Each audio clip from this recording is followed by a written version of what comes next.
I am a partner in a software consulting company.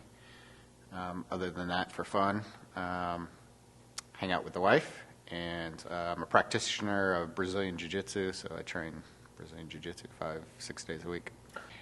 Very intense. Particularly I'm just turned 40, 6 months ago, so it's definitely an effort to keep up with the young guys, but it's something I enjoy a lot, and it's definitely an intense sport. I first started noticing atrial fibrillation when I was going to bed at night. At the time, I didn't know it was atrial fibrillation. It just felt like rapid heartbeat or what I was calling palpitations at the time. At first, it was infrequent, so I would have it maybe one night and then would go several days and then wouldn't have any episodes, and then I would have another episode, say, several days later. It became more frequent, and that's when I made an appointment with my cardiologist and decided to get it checked out, went through a series of tests, got referred to an electrophysiologist, and then ultimately through monitors and things like that was diagnosed with atrial fibrillation. Well, I'm definitely a data-driven person, so I did quite a bit of research in terms of what the condition was, what the possible solutions to the problem were. So I knew it was something that I definitely wanted to deal with.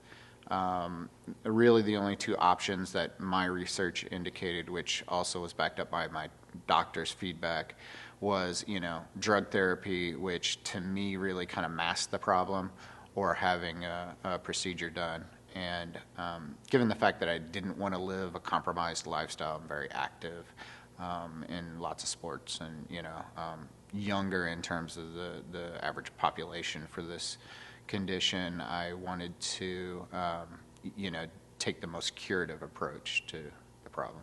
The success rates in my research and in my personal opinion seem to be fairly high with cryoablation. And while it's a newer procedure, there was enough experienced professionals with the procedure, and it had matured enough that I felt confident and comfortable pursuing that option for my ablation.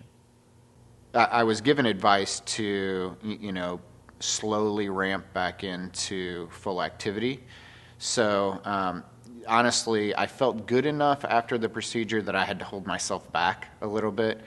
I, didn't do much of anything for the first 5 or 6 days after the procedure, just kind of really took it easy around the house.